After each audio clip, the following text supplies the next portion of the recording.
Alhamdulillah nahmaduhu wa nasta'inuhu wa nastaghfiruh wa na'udzu billahi minasy syururi anfusina wa min sayyiati a'malina may yahdihillahu fala mudilla lahu wa may yudlil fala hadiyalah. Asyhadu an la ilaha illallah wahdahu la syarika lah wa asyhadu anna Muhammadan abduhu wa rasuluhu la nabiyya wa la rasula ba'da. Tahiyatukum bit tahiyatil Islam. Assalamualaikum warahmatullahi wabarakatuh. Alhamdulillahi wa kafa wassalatu wassalamu ala rasulillahil mustafa wa ala alihi wa ashabihi wa man wafa amma ba'du fa ya ibadallah usi nafsi wa iyyakum bittaqwallah faqad fazal muttaqun fala tamutunna illa wa antum muslimun. Allahumma la sahla illa ma ja'altahu sahla wa anta taj'alul hazna idza syi'ta sahla. Allahumma bika asbahna wa bika amsayna wa bika nahya wa bika namut wa ilaikan nusyur.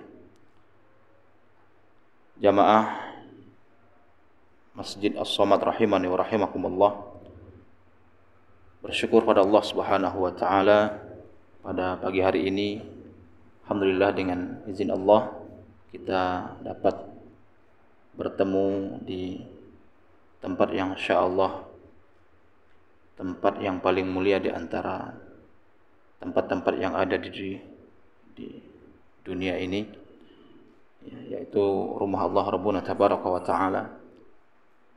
Setelah kita bangun, setelah dimatikan oleh Allah Rabbuna Tabaraka wa Ta'ala sebentar, kemudian dibangunkan, dan itu nikmat yang sangat luar biasa yang tidak diberikan kepada setiap orang. Nikmat antum bangun subuh tidak diberikan kepada setiap orang. Ya, hendaklah itu menjadi rasa syukur yang mendalam kepada Allah Rabbuna Tabaraka wa Ta'ala atas nikmat itu. Ya. Betapa banyak Allah Rabbuna Tabaraka wa Ta'ala berikan kesempatan hidup, tetapi Allah berikan kesempatan untuk bangun subuh. Dan kenikmatan bangunan subuh itu tidak dirasakan oleh orang-orang yang terbiasa bangun jam 7, jam 8. Ya. Kesegaran, kesemangatan beda rasanya orang yang bangun subuh dengan orang yang bangun sebelum subuh.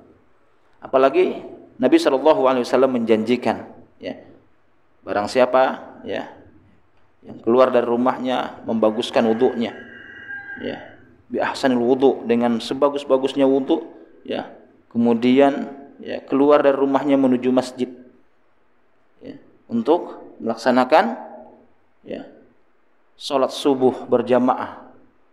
Apalagi sebelum ia tunaikan salat subuh, ia tunaikan 2 rakaat sebelum subuh, ya. Rakaatsani minal fajri ya khairu minad dunya wa ma fiha. 2 rakaat sebelum subuh, ya, lebih baik daripada dunia dan isinya, ya. Kemudian ia laksanakan berjamaah, ya, salat subuh berjamaah. Kemudian dia duduk, ya, tidak berganjak, duduk dalam artian di sini, ya, duduk dalam majelis ilmu, duduk dalam berzikir kepada Allah, ya, sampai ya matahari ya 1 jengkal, ya, dari tempat terbitnya. Ya. Matahari 1 jengkal di atas terbitnya disebut dengan syuruq. Ya. Jedanya disebut dengan isyraq. Nah, jadi makanya syuruq itu, ya, matahari ya 1 jengkal setelah di atas setelah terbitnya. Kalau terbit matahari langsung sholat nggak boleh, haram. Ya, antum nih matahari terbit, kemudian antum langsung sholat syuruq misalnya, ya, yang biasa dikatakan sholat syuruq, nggak boleh. Ya, harus ada jeda. Ya, matahari itu menaik dulu. Nah, disebut dengan syuruq. Syuruq itu awal duha, ya, nama lain dari awal duha. Nah, jadi startnya boleh duha itu ya syuruq. Nah, ya, kemudian ya dia sholat 2 rakaat. Apa kata Nabi Shallallahu Alaihi Wasallam? Keutamaannya adalah seperti orang haji dan umrah, tam, sempurna. Kita bermohon kepada Allah Rabbuna Tabaraka wa Ta'ala Ya, mudah-mudahan ya apa yang kita laksanakan tadi ya 2 rakaat sebelum subuh, kemudian sholat subuh berjamaah, kemudian diikuti dengan ta'lim ya, berbagi ilmu ya, tafaqquh fid din. Kemudian kita keluar dari rumah ini, dari tempat ini, tidaklah Allah izinkan kita keluar, mudah-mudahan Allah telah hapuskan segala dosa-dosa kita, dan kita bermohon kepada Allah mudah-mudahan Allah naikkan derajat kita. Jamaah rahimani wa rahimakumullah, sebagaimana yang dikatakan Pak DKM tadi, kita akan melanjutkan kajian kita ya, tentang khauf ya, tentang rasa takut yang menyelimuti ya. Kenapa Allah Rabbuna tabaraka wa taala berikan rasa takut ke dalam diri kita? Yang pertama ya, takut itu sebagai kontrol ya, sebagai kontrol ya. Kemudian ya, untuk apa ya, untuk menghindari hal-hal yang tidak diinginkan ya, di masa yang akan datang. Nah, al-khauf dalam Al-Quran banyak sekali ya dalil-dalil yang ya, Allah Rabbuna tabaraka wa ta'ala jelaskan dalam Quran ya, walanabluwannakum bisyai'in minal khaufi wal ju' ya, diuji dengan rasa takut, rasa kelaparan, kekurangan buah-buahan dan lain sebagainya. Khauf ya. Secara umum ya, rasa takut yang Allah Rabbuna tabaraka ta'ala titipkan kepada seluruh manusia, makhluk-makhluknya disebut dengan khauf ya. Jadi khauf itu bisa takut ya kepada apa saja ya, nanti akan terbagi juga nanti khauf itu ya. Contoh, Pak Haji takut telat subuh, itu disebut khauf juga. Takut sholat subuhnya telat, khauf juga ya. Takut telat masuk kantor, khauf juga namanya ya. Takut kalau bininya marah misalnya, khauf juga itu ya, khauf. Salam, ahlan wa sahlan. Nah, khauf itu bermacam-macam ya. Nah, yang pertama khauf yang bersifat tabi', kebiasaan. Khauf apa? Tabi', yang bersifat kebiasaan manusia ya. Itu tadi takut kepada hal-hal yang wajar ya. Takut dengan api, kalau rumah apinya besar, takut ya. Takut kalau berjalan di kegelapan malam digigit ular. Nah, itu khauf yang bersifat tabi' ya. Takut kalau berbuat zalim orang akan balas misalnya. Waduh ya kan, tadi kita kita ngebut kemudian larinya agak kencang, ternyata begitu lihat orang yang dikelaksonin, digeber-geber misalnya, badannya gede daripada kita, kemudian kita takut misalnya. Waduh takut nih. Nah, itu khauf ya. Sebagaimana Nabi Musa ya, ketika memukul ya Ahlul Madinah yang orangnya Fir'aun, kemudian sampai meninggal, kemudian timbul rasa takut Nabi Musa. Itu namanya takut yang tabi', takut yang biasa. Fasbaha fil Madinah khaifan yataraqqabu ya. Ketika Nabi Musa alaihissalam merasa takut ya, akibat perbuatannya ya. Ketika Nabi Musa itu kencang luar biasa ya, mukul satu kali langsung meninggal ya. Kita belum ada yang lebih di saat ini lebih kuat daripada Nabi Musa ya. Satu kali pukul langsung ya, meninggal ya. Jadi Nabi Musa mukul ya, kemudian meninggal ya, kemudian ada rasa takut, khawatir. Itu namanya khauf tabi' ya.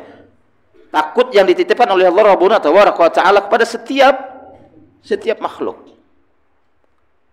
Jadi takut, jadi sini tidak tercela ya. Tidak tercela Kemudian khauf yang kedua, ya, khauf ma'asi, ya. Rasa takut yang kemudian menimbulkan kemaksiatan. Ya. Dengan takut itu menjadikan maksiat dia. Ya. Berdosa dia karena takutnya itu. Ya. Yang pertama, ya,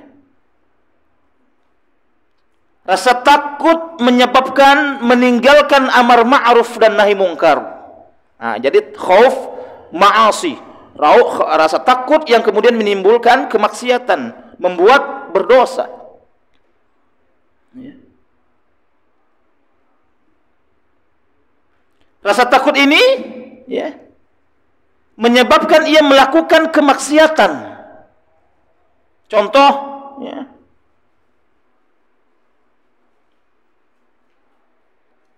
ketika ada rasa takut untuk menjalankan sunnah karena takut dicela misalnya. Nah, itu takut yang maksiat. Takut menjalankan, takut jenggotnya panjang, takut dikatakan macam-macam. Wah, nggak berani saya, nggak enak saya. Ya. Nah, itu takut yang maksiat. Takut yang bersifat maksiat yang akan menimbulkan kegalauan. Nah, takut kalau celana di atas mata kaki dibilang macam-macam. Ya. Padahal itu sunnah. Ya. Jadi perbedaan kita dengan para sahabat itu. Ya. Para sahabat itu kalau sunnah, masya Allah, ya dikejar. Apalagi, ya, Abdullah bin Abbas, ya, apalagi Abdullah bin Umar, ya. Kita baca riwayat Abdullah bin Umar, ya. Abdullah bin Umar itu, ya, saking cintanya dengan sunnah, ya, apapun yang dilakukan Nabi Shallallahu Alaihi Wasallam ia coba untuk praktekkan. Jangankan begitu, ya, suatu ketika Nabi Shallallahu Alaihi Wasallam, ya, duduk di suatu pohon yang dekat rumahnya, ya, kemudian Abdullah bin Umar melihat Nabi duduk di bawah pohon itu, ya. Akhirnya setiap hari Abdullah bin Umar sirami pokok pohon itu agar apa? Ya, untuk menjaga pohon itu karena pernah diduduki oleh Nabi Shallallahu Alaihi Wasallam di bawahnya. Ya. Abdullah bin Umar, ya.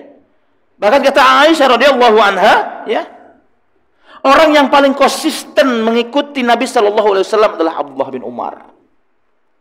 Ya. Kita enggak. Kalau sunnah, oh sunnah, tinggalkan. Oh sunnah, ya kan? Begitu. Oh sunnah, enggak apa-apa, tinggalkan. Ya. Maka ada istilah, ya. Kalau sunnah itu dari dulu kita diajarkan, ya, ajaran yang kurang tepat sebenarnya ini. Ya. Kalau ditinggalkan tidak berdosa, dikerjakan tidak apa, mendapatkan pahala. Akhirnya apa? Ya. Orang banyak meninggalkan. Ya. Orang banyak meninggalkan. Nah, itulah perbedaan kita dengan sahabat. Sahabat, masya Allah, ya, sedikit saja bertemu dengan sunnah berusaha untuk melaksanakannya. Ya, Abu Bakar, ya, nanya kepada anaknya, ya, apa yang dilakukan Nabi Shallallahu Alaihi Wasallam yang belum aku lakukan? Tanya. Ya. Nah, karena itu, ya, kebanyakan kita takut, ya, untuk menjalankan sunnah itu, ya. Akhirnya takut itu, khauf itu, ya, berbuah maksiat, berbuah dosa. Ah, jadi khauf yang kedua adalah khauf yang, ya, bersifat maksiat. Betapa banyak orang-orang yang sudah tahu, sudah paham, dia paham, ya, dan dia pernah baca, ya, dia tahu, dia pernah dengar, ya, tetapi ada rasa takut. Takut nanti dikatakan macam-macam, ya. Takut nanti dibilang itu, dibilang ini. Ikhwani fi din, azakumullah, ya. Kalau antum masih ada rasa takut untuk menjalankan sunnah, ya, masih takut menjalankan sunnah, ya, berarti ada yang masalah dalam hati kita masih. Ya. Nabi Shallallahu Alaihi Wasallam, ya, kurang dikatain apa coba? Majnun. Ya, wah, ya, dia seorang yang gila. Ya kan? Sahabat kurang dikatain apa coba? Ya. Enggak hanya dikata-katain, ya. Abdullah bin Mas'ud, ya. Pertama membacakan Quran, Ar-Rahman, 'allamal Quran, ya. Diapain Abdullah bin Mas'ud? Digebukin. Ya. Kita masih belum ada apa-apanya baru dikatakan, waduh, ya, ahli surga ini. Wah, alhamdulillah. Ya. Wah, ini bau surga lewat gitu kita lewat, wah surga lewat nih, bau surga. Alhamdulillah. Ya kan? Kenapa? Ya karena memegang sunnah itu seperti memegang bara api. Kenapa? Apa ulama mengatakan Nabi Shallallahu Alaihi Wasallam mengatakan seperti memegang bara api. Ya, menggenggam. Kalimatnya menggenggam. Ya. Nah ini perhatikan nih. Ya. Menggenggam bara api itu sakitnya sebentar karena bara api itu akan mati. Ya, bara api digenggam sakitnya sebentar karena dia akan mati. Hujatan, hinaan, cacian, makian itu akan berlalu. Akan berlalu seiring dengan ya bergulirnya waktu. Ya. Tetapi kalau antum enggan, ya, aba, ada yang disebut dengan aba, enggan. Ya. Sentuh enggak ya? Ya. Sentuh bentar, panas. Ya. Sentuh lagi, panas. Kalau seperti itu, ya, kita tidak akan konsisten. Ya. Kita tidak akan konsisten. Aduh, nggak enak nih sama tetangga nih kalau saya. Apa namanya? Ya. Melaksanakan ini, ya sunnah ini, ya kan? Ya, nggak enak sama tetangga, nggak enak sama itu. Ya. Akhirnya apa? Ya. Akhirnya tidak ada kekonsistenan. Ya. Dan akan timbul rasa takut, khauf. Ya. Takut nanti dikatain itu, katain ini. Oleh karena itu, ya, maka ya fatubalil ghuraba. Ya. Beruntung ya, orang-orang yang ya melaksanakan sunnah-sunnah Nabi Shallallahu Alaihi Wasallam. Ya. Wala khaufun alaihim wala hum yahzanun. Akan lahir wala khaufun alaihim. Ya. Tidak ada rasa takut. Walahum yahzanun, dan mereka enggak akan bersedih hati. Kenapa? Mereka tidak akan sedih karena sudah berusaha untuk ya mencontoh Nabi Shallallahu Alaihi Wasallam. Enggak ada rasa takut, ya. Dan mereka ya tidak takut ya akan hinaan, hujatan, cacian, makian. Kenapa? Ya. Wabasyiril ladzina amanu wa 'amilus shalihat. Ya. Ketakutan ya yang ada dalam hati untuk melaksanakan perintah Allah, melaksanakan sunnah Nabi Shallallahu Alaihi Wasallam telah dibungkus oleh wabasyiril ladzina amanu wa 'amilus shalihat. Ya, telah dibungkus oleh kabar gembira, kabar bahagia yang menyelimuti hati mereka, yakni wabasyiril ladzina amanu wa 'amilus shalihat annalahum jannatin tajri min tahtihal anhar. Ya. Telah dibungkus ketakutan itu dengan janji Allah dengan surga. Siapa yang enggak mau? Ya. Oleh karena itu, wala khaufun alaihim wala hum yahzanun. Enggak usah takut, ya. Dan identitas kita enggak usah disembunyi-sembunyikan. Ya, tampil apa adanya. Ya. Masa kita mau mencontoh, ya, mau mencontoh Nabi Shallallahu Alaihi Wasallam, tapi kita malu. Aduh, malu nih, nggak enak nih. Kita malu berpenampilan seperti Nabi Shallallahu Alaihi Wasallam, berarti ada yang salah dengan keimanan. Berarti kita belum cinta kepada Nabi Shallallahu Alaihi Wasallam, masih ragu. Kenapa? Ya, karena nafsu kita ya masih lebih besar daripada ya apa yang Nabi Shallallahu Alaihi Wasallam bawa. Ya, maka kata Nabi Shallallahu Alaihi Wasallam, la yu'minu ahadukum, belum sempurna iman kalian, ya, hatta yakuna ya hawa utabaan lima jitu bihi. Ya, sebelum nafsunya mengikuti tunduk kepada yang aku bawa. Kalau masih ada rasa malu, masih ada rasa ini, ya, gengsi menjalankan sunnah, berarti belum sempurna. Ya, la yu'minu ahadukum hatta yakuna hawahu taba'an lima jitu bihi. Belum sempurna iman kalian sebelum kalian betul-betul ya, sebelum kalian nafsu kalian itu ya tunduk mengikuti apa yang aku bawa. Ya. Tapi syaitan enggak akan diam. Ya. Antum mau berubah saja, ada rasa takut saja, syaitan enggak akan diam. ya setan nggak akan diam. Ya, oleh karena itu, tunjukkan kita sebagai orang-orang yang memang betul-betul istin. Nah, jadi kembali ke takut yang berbuah maksiat. Nah, jadi yang pertama takut tabi'ah, ya. Tabaan itu yang kebiasaan, ya, takut seperti biasa. Kemudian takut yang kedua, takut yang bersifat maksiat. Nah, kemudian tiga, al-khauf wal ibadah. Takut yang bersifat ibadah. Nah, takut ini, ya, takut yang disertai dengan pengagungan, ya, perendahan hati, ketundukan, ya, meningkat dari khauf, ya, menjadi rohaba.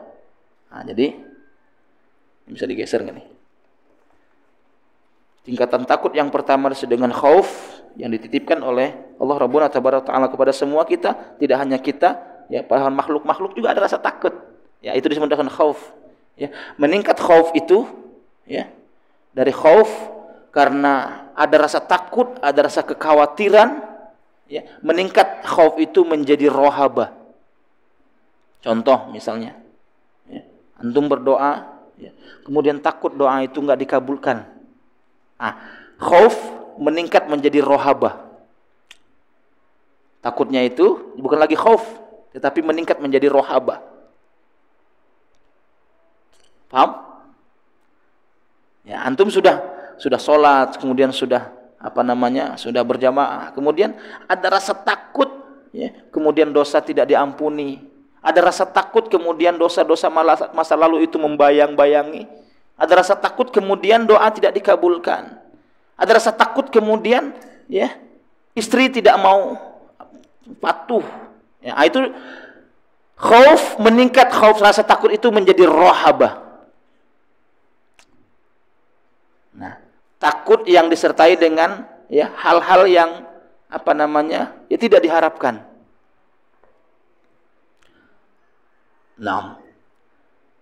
Nah, ternyata, ya, setelah khauf, setelah rohaba, takut yang dihadirkan oleh Allah Rabbuna Tabaraka wa Ta'ala selanjutnya, ya, karena antum sudah tahu, sudah sering ikut majelis ta'lim, majelis ilmu, ya, ikut kajian. Akhirnya ketakutan antum dilandaskan dengan ilmu, ya, dari rohaba naik posisinya, naik derajatnya yang menjadi khasyah. Apa? Khasyah. Ya. Jadi kalau khauf itu takut yang nggak ada, ya takut aja. Ya. Rohaba takut karena ancaman, kemudian takut karena antum mengetahui dalilnya, mengetahui ayatnya, mengetahui ancam-ancamannya. Ya, contoh misalnya takutnya kita kepada maksiat sebagaimana takutnya kita kepada neraka, ya. Nah, itu meningkat dari rohaba menjadi khasyah. Ya. Meningkat menjadi khasyah.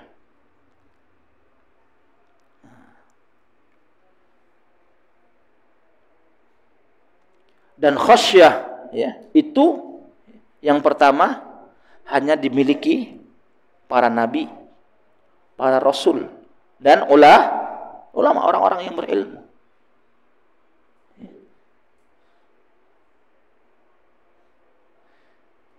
Maka kata Allah Rabbuna Tabaraka wa Ta'ala, innama yakhsyallaha min ibadihil ulama.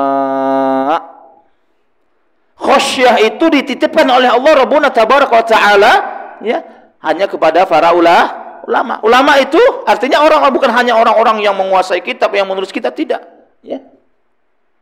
Antum mengetahui bahayanya bermaksiat, bahayanya meninggalkan sunnah, bahayanya melaksanakan sesuatu yang tidak dicontoh Nabi Shallallahu Alaihi Wasallam, ya, antum tahu akibatnya kalau melaksanakannya, kalau meninggalkannya, itu disebut dengan ulama, ya. Berasal dari kata alim, mengetahui, ya. Sesuatu yang untuk diketahui disebut dengan ilmu. Nah, jadi sesuatu yang untuk diketahui nih disebut dengan ilmu. Nah, orangnya disebut dengan alim, ya, tahu dia, ya, jamaknya ulama, ya, banyak orang yang tahu nih, ulama, ya, jadi ulama itu jamak.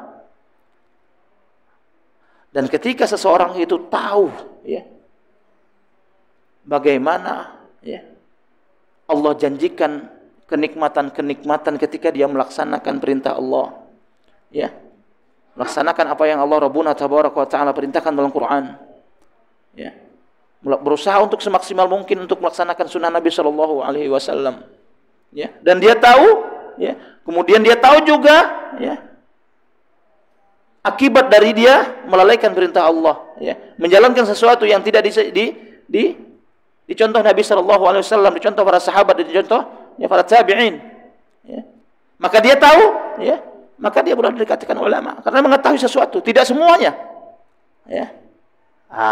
Jadi rasa takut yang didasarkan dengan ilmu disebut dengan khasyah. Paham?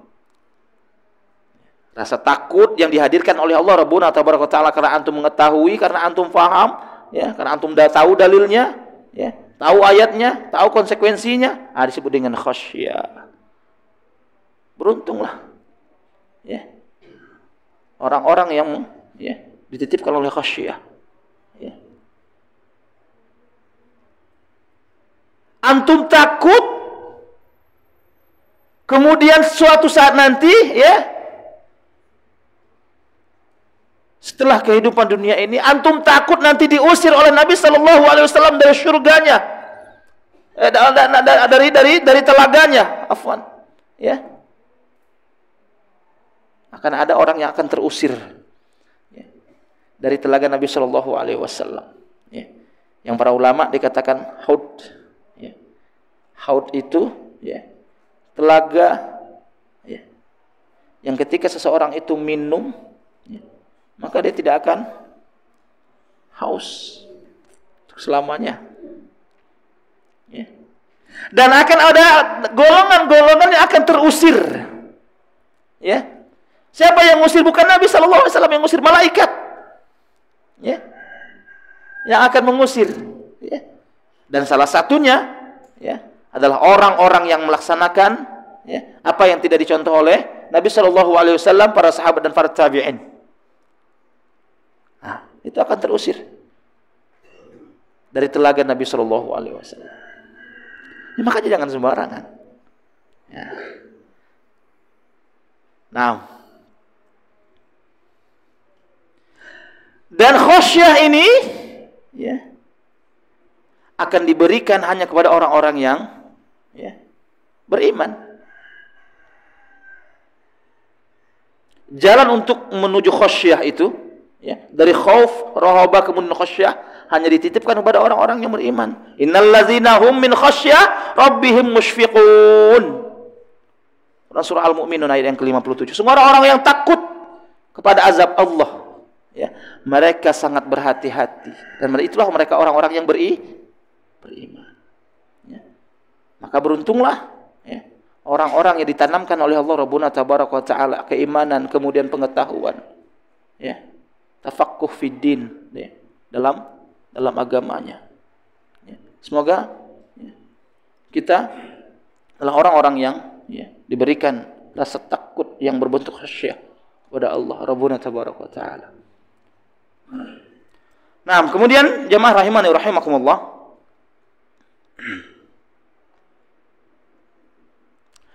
takut yang selanjutnya, yang masih bersifat khauf,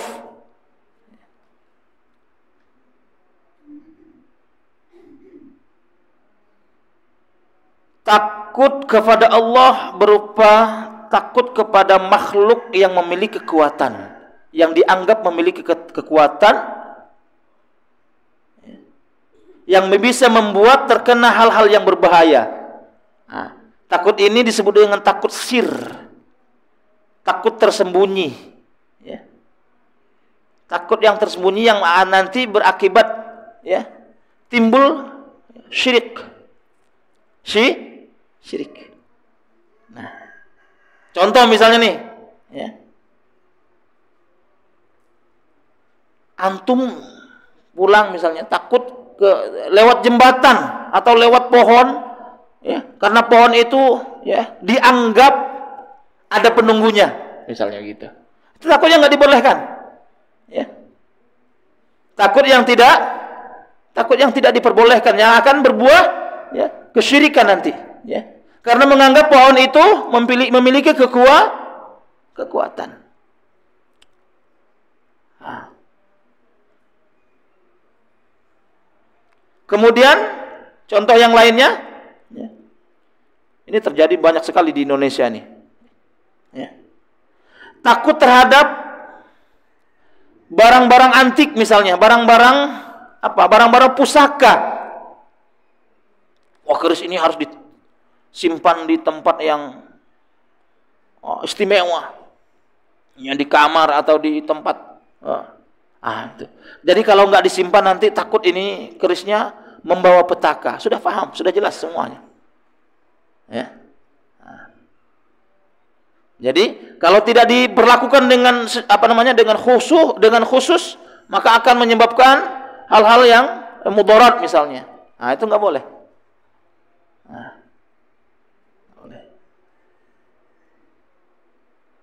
Kemudian apa lagi? Takut yang bersifat sir, yang nanti akan bersifat berbuah kesyirikan, syirik. Contoh takut kalau pakai baju hitam misalnya ke suatu tempat, ya, takut nanti diganggu sama jin misalnya gitu, ya kan? Wah, kamu jangan pakai baju itu, ya. Nanti jadi begitu takut yang begitu, ya. Itu nggak boleh, ya. Nggak boleh. Nah itu khauf, ya.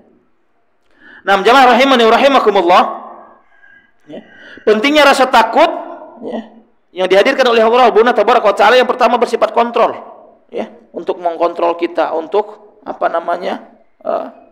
menjadikan sesuatu penghalang yang akan menyebabkan, ya, kita terlampau berani. Ya, contoh misalnya begini, ya, Allah Rabbuna Tabaraka wa Ta'ala titipkan ketakutan itu, ya, takut kepada Allah, ya, takut kepada surga, ya, takut kepada neraka, ya, agar apa? Agar semakin dekat dengan Allah. Ya. Itulah bedanya khauf dengan khasyah, ya.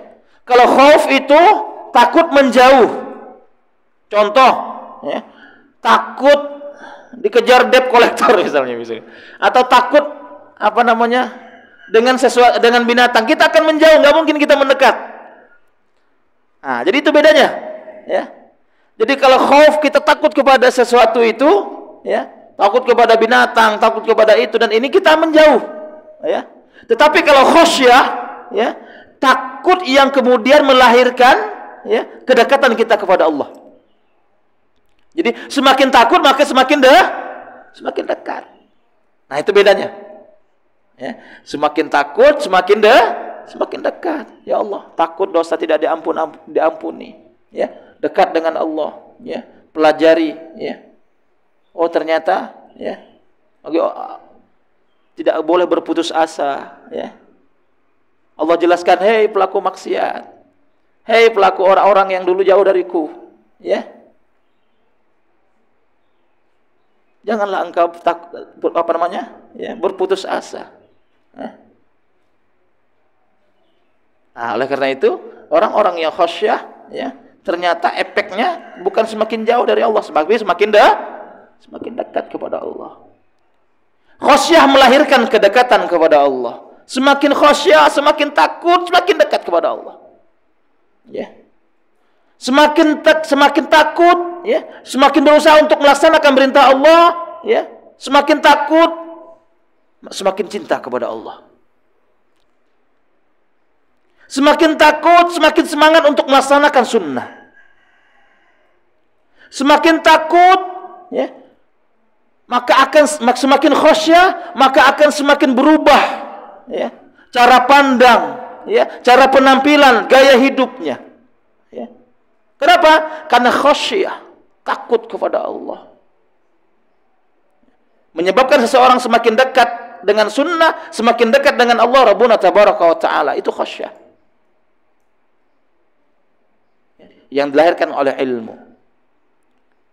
Oleh karena itu, bagi orang yang sudah tahu, sudah paham, ya, sudah tahu, sudah paham, ya, kemudian malah jauh dari Allah, ya, malah menyepelekan sunnah misalnya, berarti ada yang masalah, ya, ada masalah, ya, dalam hatinya ada masalah.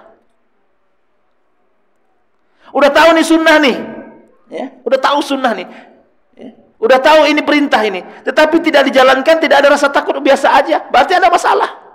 Apa yang masalah? Ketakwaannya. Masalah. Ya. Boleh jadi masih melakukan hal-hal yang, ya, syubhat, ya, melakukan hal-hal yang tidak diajarkan. Akhirnya timbul keraguan-raguan untuk melaksanakannya. Nah, bukan khosyah yang lahir, ya, malah sebaliknya. Nah, jamaah rahimani wa rahimakumullah, ya, itu tadi khosyah. Nah, bagaimana cara untuk menimbulkan khosyah ini? Ini yang paling penting. Ya, sebelum kita tutup, tinggal 15 menit lagi. Ya. Bagaimana cara untuk menimbulkan khosyah? Ya. Yang pertama, ya, agar timbul hasrat khosyah dalam diri kita, ya, yang harus dilakukan yang pertama, muhasabah. Apa? Muhasabah. Ya. Sampai dengan detik ini Allah Rabbuna Tabaraka wa Ta'ala berikan kehidupan kepada kita, berikan umur kita, ada yang 30, 40, 50, 60, ya. Sudah berapa banyak waktu yang kita habiskan untuk mendekatkan kita kepada Allah?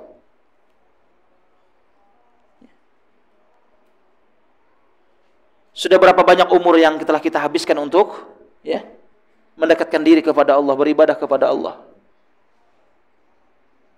Kalaupun seandainya, oh ternyata dari 40-50 tahun itu, ya, baru 5 tahun belakangan ini kita dekat kepada Allah, ya, maka yang harus kita lakukan adalah tambah kedekatan kita kepada Allah dengan ilmu.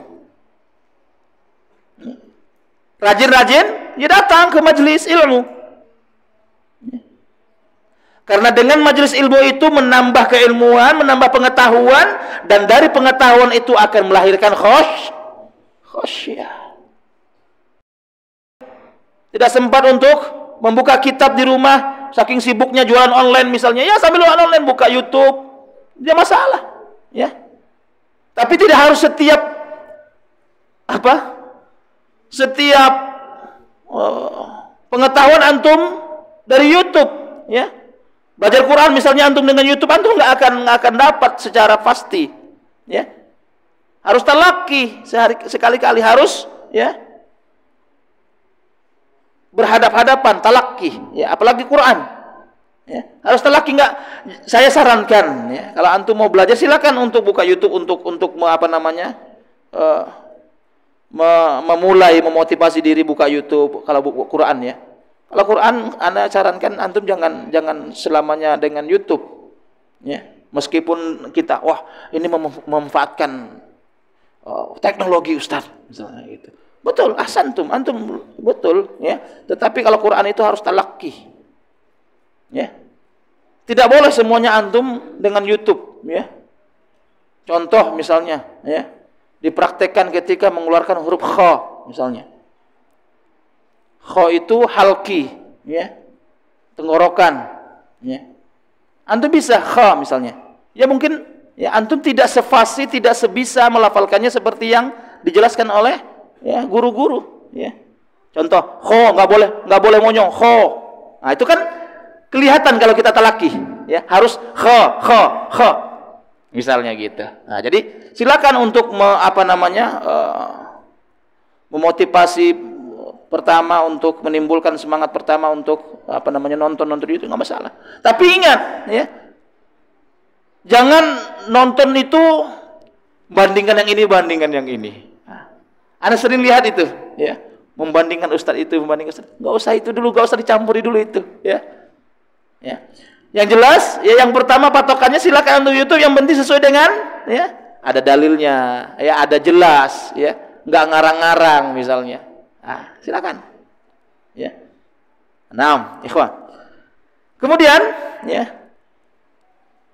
rasa takut itu akan semakin mendalam, ya ketika ilmu kemudian dipraktekkan, mempraktekkan apa yang didapatkan. Ya. Contoh misalnya, antum sudah tahu 5 waktu itu wajib di masjid, kemudian antum praktekkan, maka itu akan menimbulkan rasa takut yang mendalam. Antum mendapatkan sesuatu, ya, kemudian antum laksanakan, antum praktekkan. Yang pertama bukan hanya khasyah yang timbul nanti, ya. Ketika sesuatu antum dapatkan, kemudian antum praktekkan, tidak hanya khasyah tetapi mahabbah, rasa cinta. Rasa cinta dengan yang antum lakukan, rasa cinta dengan orang yang pernah mencontohkan, yakni Nabi sallallahu alaihi wasallam.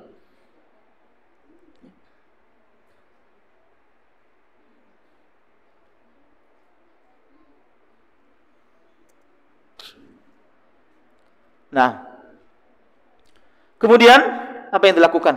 Ya, summastaqamu. Istiqamah. Dan itu yang sangat berat. Poin terakhir ini, ya, untuk mencapai khasyah, ya, adanya istiqamah. Kenapa istiqamah itu berat? Ya. Karena, ya, yang pertama, ya, akan ada yang menghalang-halangi. Dan istiqomah itu kita sudah tahu semua ganjaran orang yang istiqomah, ya. Innal ladzina qalu rabbunallahu tsumastaqamu tatanazzalaimul malaikah. Yang pertama, orang yang istiqomah itu yang betul-betul konsisten, ya, akan dibersamai malaikat. Ganjaran besar, makanya berat. Sesuatu ganjaran yang besar pasti berat. Sesuatu yang ganjarannya besar, imbalannya besar, pasti berat. Itu sudah sunatullah. Antum mau konsisten, mau istiqamah, ya, pahalanya besar, ya. Ganjarannya besar. Yang pertama, tatanazzalu alaihimul malaikah, ya, akan selalu dibersamai malaikat, ya. Allah takhafu, diberikan, ya, rasa tidak takut, tidak takut terhadap apa? Terhadap dunia, ya, dan celaan-celaannya. Wala tahzan, tidak bersedih hati, enggak bersedih hati untuk di hari ke depan. Dia enggak akan sedih, ya, karena dia tahu, karena dia telah melaksanakan perintah Allah, dia enggak akan bersedih di hari ke depan, yakni setelah kehidupan di dunia, enggak akan bersedih dia, ya. Karena dia paham, ya, ketika dia melaksanakan perintah Allah konsisten, ya, dia akan diberikan oleh Allah Rabbuna tabaraka wa taala sesuatu hal yang luar biasa. Wala tahzan, enggak sedih dia, ya. Dan dia tidak akan bersedih meninggalkan, ya, istri, anak dan cucunya. Kenapa? Ya, karena yang ditinggalkan adalah ketakwaan. Orang konsisten, ya. Dan yang paling dahsyat lagi, wa abasyiru bil jannati allati kuntum tu'adun, ya. Mereka itu akan digiring, ya, dipegang, ya, digiring itu Allahu alam seperti apa. Intinya, ya, diberlakukan dengan, ya, seindah-indahnya, diberlakukan dengan rasa apa, ya? Rasa hormat yang luar biasa, ya. Wa abasyiru bil jannati allati kuntum tu'adun, ya, digiring, dibersamai, ya, untuk masuk surga yang telah dijanjikan, ya. Beda halnya dengan orang neraka, ya. Neraka itu bukan digiring ke neraka tetapi dilemparkan bahasanya. Tuh, ya. Kalau surga bukan dilemparkan surga, enggak, ya. Dari bahasanya saja sudah masya Allah luar biasa, ya. Surga. Nah, itulah orang yang istiqamah, tetapi berat, ya. Kenapa berat? Allazi waswisu fi sudurin nas. Ya, ada dua makhluk yang akan selalu konsisten juga, ya, membisikkan. Allazi waswisu fi sudurin nas. Yang pertama minal jin. Ya. Jin itu sesuatu yang tersembunyi. Sesuatu yang tidak tampak disebut dengan jin. Ya. Katanya dalam bahasa Arabnya ya katanya jim dan nun. Ya. Contoh jin itu tidak terlihat. Ya. Tapi ada nggak jin? Ada. Kemudian kalimat yang kedua, jannah, surga. Ya, belum kelihatan, tapi ada nggak? Ada nanti. Ya. Yang ketiga, ya, yang ada dalam perempuan, janin, tersembunyi. Ya, tapi ada nggak? Ada. Nah, jin. Ya. Tetapi makhluk, ya, yang selalu mengajak, ya, kepada kemurkaan Allah, ya, disebut dengan, ya, iblis nanti. Mbahnya jin ini, jin yang ingkar. Ya, jin muslim ada. Ya. Tapi jin yang ingkar, ya, itu dedengkotnya iblis. Nah, jadi iblis itu komandannya nanti. Ya. Kenapa iblis itu berasal dari kata balasa, ya? Menyembunyikan kebaikan dibungkus dengan kejahatan. Ya, kejahatan yang keluar padahal dulunya dia baik nih. Ya. Kenapa tersembunyi kebaikannya kemudian dibungkus oleh kejahatan? Ya. Karena ada rasa iri, dengki, sombong. Nah, itu yang menyebabkan kebaikan iblis itu tidak terlihat. Ya. Padahal iblis dulu saleh, makhluk yang saleh. Ya, patuh kepada Allah, ya, tetapi dengan kesombongan, ya, iri, dengki, sum'ah dan lain sebagainya, ya, dibungkus kebaikan ini oleh kejahatan. Jadi, kalau kebaikan dibungkus oleh kejahatan sehingga kejahatan yang terlihat disebut dengan balasa. Ya.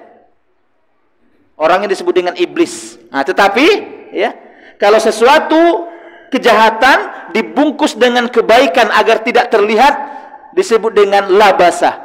Ya, makanya pakaian itu ya agar kita tertutup aurat kita, ya, menutup aurat kita agar tidak terlihat oleh orang disebut dengan libas.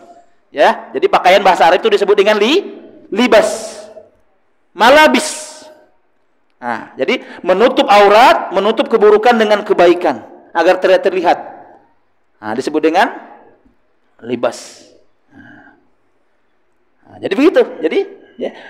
Dan dua makhluk ini ya, nyata, ya, membisik-bisikkan kepada hati manusia, minal jin wan nas. Manusia ada juga, ya. Ada harus waspada dengan dua makhluk ini, bukan hanya jin, ya. Tetapi ada juga manusia yang akan selalu membisik-bisikkan. Allah, udah mulai itu. Ya, ada yang pernah membisik-bisikkan antum? Ya, ngapain? Oh, udah berubah nih. Oh, udah mulai itu. Ya, berubah, ya kan? Janggut sudah mulai panjang, ya kan? Celana sudah mulai naik ke atas, ya kan? Baju sudah mulai turun ke bawah. Terjadi perubahan, akan ada yang nggak senang membisik-bisikkan. Kita mah biasa-biasa aja. Kita mah berislam, beragama biasa-biasa aja. Ya, akan ada membisikkan nanti. Ya, dan antum akan rasakan itu. Ya. Wah, kita mah Islam mah keramaian aja, Pak. Ya kan? Kita mah ikut Islam keramaian aja, ya kan? Islam yang banyak, ya kan? Islam yang itu, ya kan? Nah, akan ada yang membisik-bisikkan gitu, ya. Dan kalau kita tidak kontrol, tidak ada khauf tadi, ya, tidak ada khasyah, ya, maka akan ikut. Oh iya juga ya, ya kan? Ya mah ntar kalau kondangan gak didatangi orang. Ya, ntar kalau kita bikin acara nanti kagak diramein sama orang.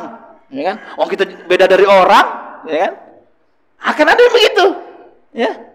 Nah, kalau antum bisa, ya, membentengi itu, ya, maka akan semakin khasyah, ya, akan timbul khasyah, semakin takut. Ya Allah, aku takut ya Allah. Suatu saat nanti, ya, ketika aku datang di haud Nabi Shallallahu Alaihi Wasallam, aku nggak diakui, ya, takut kita, ya, takut nanti kita malah diburu, dipukuli malaikat, ya.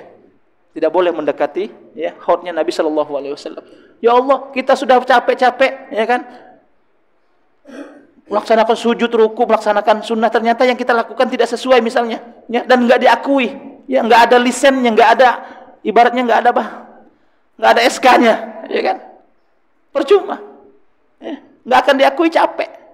Ya. Antum kerja di PT saja perlu SK, ya. SK nih, surat keterangan antum diterima sebagai karyawan. Nah, antum boleh kerja, ya kan? Saya nih misalnya seujuk-ujuk datang ke PT misalnya Toyota atau PT Astra, datang seujuk-ujuk bersih-bersih, ya. Nggak ada SK, orang juga nggak kenal misalnya. Seujuk-ujuk saya datang tiba-tiba bersih-bersih, nyusun-nyusun barang, ya. Kira-kira yang ya, jangankan yang perusahaan, ya, satpam aja lah, ya, akan bertanya-tanya ini, ya, ini yang merintah ente siapa, ya kan begitu, ya. Apalagi dalam agama sudah jelas, ya. Begitu lahir produknya, dilahirkan juga pedomannya, buku manualnya, ya. Lahir produknya, lahir buku manualnya, ya. Dan nggak boleh melenceng dari buku manualnya, ya. Kalau kipas bisa kita macam-macam, oh nggak usah pakai buku manual, ya kan? Tapi kalau agama Islam harus punya buku manualnya, ya. Ya ini Quran dan Sunnah, nggak boleh sembarangan. Nah, kalau dengan sembarangan, kalau kita beragama dengan cara sembarangan, tidak akan ada rasa khasyah. Kembali lagi, nggak akan ada rasa takut, ya. Apalagi kalau kita sudah membuat syariat misalnya, ya kan udah nggak takut lagi kita, orang kita sendiri yang buat syariat, ya kan? Mau takut sama siapa kita, ya? Oleh karena itu agama Islam diatur, ada syariat, ya, ada larangan, ada apa namanya perintah, ya. Untuk apa? Untuk yang pertama dijalankan untuk menjadi controlling, ya, agar ada rasa khasyah kepada Allah Rabbuna Tabaraka wa Ta'ala. Allahu a'lam bissawab. Nah, taib. Mungkin hadza minni, mungkin hanya itu, ya. Tafadhal, ada